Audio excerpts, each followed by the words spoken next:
বিবাহের মাধ্যমে নারী পুরুষ একটি সুন্দর সম্পর্কে আবদ্ধ হয়, আর এই সম্পর্ক আরো দৃঢ় হয় সেক্স বা শারীরিক সম্পর্কের মাধ্যমে। তবে সেক্স বা শারীরিক সম্পর্কের আগে নারী পুরুষ উভয়কে বেশ কিছু বিষয় জানতে হবে। যেমন সেক্স বা শারীরিক সম্পর্কের আগে যে বিষয়টি অত্যন্ত গুরুত্বপূর্ণ সেটি হচ্ছে দুজনের কমিউনিকেশন বা দুজনের জানার যে বিষয়টি থাকে। অর্থাৎ প্রত্যেকটি মানুষের কিন্তু একটি যোগাযোগ মাধ্যম থাকে।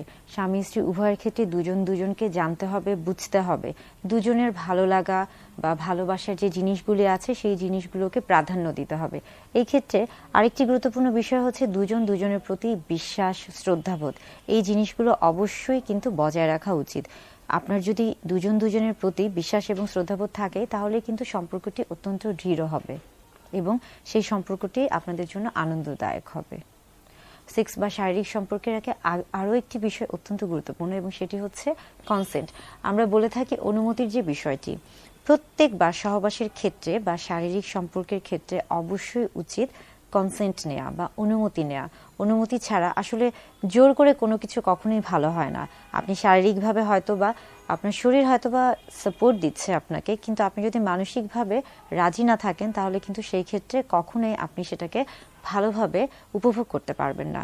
তাই যে কোনো সম্পর্কের ক্ষেত্রেই কিন্তু শারীরিক এবং মানসিকভাবে সম্মতি দেওয়া অত্যন্ত গুরুত্বপূর্ণ একটি বিষয়।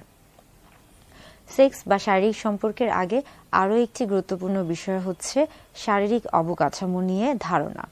প্রত্যেকের নারী পুরুষ উভয়েরই অর্থাৎ স্বামী স্ত্রী উভয়েরই দুজনের শারীরিক অবকাঠামো সম্পর্কে একটা ধারণা থাকতে হবে। বিশেষ করে আমরা বলে থাকি যখন আমরা শারীরিক সম্পর্কের ক্ষেত্রে আসি সেই ক্ষেত্রে কিন্তু আমাদের শরীরে যে বিশেষ অঙ্গগুলো রয়েছে, অর্থাৎ পুরুষদের ক্ষেত্রে পুরুষ প্রজনন তন্ত্রের যে অংশ রয়েছে এবং নারীদের ক্ষেত্রে নারী যে স্ত্রী প্রজনন তন্ত্রের অংশ রয়েছে, সেখানে বিশেষ কিছু অংশ রয়েছে যেগুলো কিনা যৌন উত্তেজক হিসেবে কাজ করে। নারী পুরুষ অর্থাৎ স্বামী স্ত্রী উভয়ের ক্ষেত্রে কিন্তু উভয়ের সেই যৌন উত্তেজনামূলক অংশগুলোকে অবশ্যই প্রাধান্য দিতে হবে। এক্ষেত্রে কখনোই লজ্জা বা লুকিয়ে রাখা যাবে না। আবার বলছি যে সেক্স বা শারীরিক সম্পর্কের আগে বেশ কিছু বিষয় জানতে হয় এবং তার মধ্যে একটি হচ্ছে পরিকল্পনা। পরিকল্পনা ছাড়া আসলে কোনো কিছুই খুব একটা ভালো ফলাফল পাওয়া যায় না। অনেক সময় দেখা যাচ্ছে যে স্বামী স্ত্রী যখন শারীরিক সম্পর্কে যাচ্ছেন সেই শারীরিক সম্পর্কটা পরিকল্পনাহীন হয়ে যাচ্ছে। অর্থাৎ আমরা যে সবসময় বলে থাকি সেফ সেক্সের কথা, হ্যাঁ, অর্থাৎ নিরাপদ সহবাসের কথা বা নিরাপদ যৌন সম্পর্কের কথা, এই বিষয়টি অত্যন্ত গুরুত্বপূর্ণ। বিশেষ করে পুরুষদের মধ্যে একটা ধারণা থেকে থাকে যে তারা যদি কন্ডোম ব্যবহার করে থাকেন অর্থাৎ প্রোটেকশন নিয়ে থাকেন সেই ক্ষেত্রে হয়তো বা তারা সম্পূর্ণরূপে যৌন তৃপ্তি লাভ করবে না। এটা একটা ভুল ধারণা। আসলে আপনি যদি কন্ডোম ব্যবহার করে থাকেন সেক্ষেত্রে দেখা যাচ্ছে যে আপনি যেমন যৌন তৃপ্তি সম্পূর্ণভাবে পাবেন এবং এর পাশাপাশি বিভিন্ন ধরনের আমরা বলে থাকি সেক্সুয়ালি ট্রান্সমিটেড ডিজিজ বা যৌনবাহিত রোগগুলি থেকেও আপনি আপনার নিজেকে ভালো রাখতে পারবেন বা সুরক্ষিত রাখতে পারবেন। তাই কন্ডোম নারী পুরুষ উভয়ের ক্ষেত্রে কিন্তু খুব ভালো একটি ভূমিকা রাখে। সেক্স বা শারীরিক সম্পর্কের ক্ষেত্রে একটি বিষয় জানা খুবই জরুরি এবং সেটি হচ্ছে সময়ের যে ব্যাপারটা।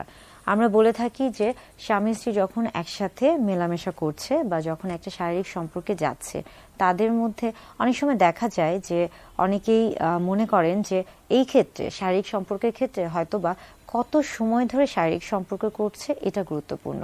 আসলে বিষয়টা তা না। বিষয়টা হচ্ছে যে আপনি যখন শারীরিক সম্পর্কে যাচ্ছেন তখন সেই সময়টাকে আপনি কিভাবে উপভোগ করছেন। অনেকের ক্ষেত্রে হতে পারে সময়টা খুবই সীমিত, আবার অনেকের ক্ষেত্রে হতে পারে সময়টা কিছুটা বেশি।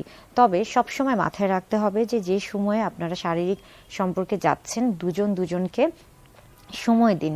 দুজনের ভালো লাগা এবং ভালোবাসার যে জিনিসগুলো রয়েছে, অর্থাৎ আমরা সবসময় বলে থাকি ফোর প্লের কথা। অনেক সময় দেখা যাচ্ছে যে দুজনের চোখের দিকে যদি তাকানো যায় সেখান থেকে একটা অনুভূতি কাজ করে। আবার স্পর্শ কিন্তু অনেক গুরুত্বপূর্ণ একটা ভূমিকা পালন করে। যেমন স্পর্শের ক্ষেত্রে আমরা বলে থাকি টাচিং এর কথা বলে থাকি। আবার চুম্বনও কিন্তু একটা অন্যতম একটা নিয়ামক হিসেবেও কাজ করছে এই ক্ষেত্রে। অর্থাৎ সেক্স বা শারীরিক সম্পর্কের আগে প্রত্যেকটা বিষয় কিন্তু অত্যন্ত গুরুত্বপূর্ণ এবং প্রত্যেকটা বিষয় সম্পর্কে ধারণা থাকা উচিত।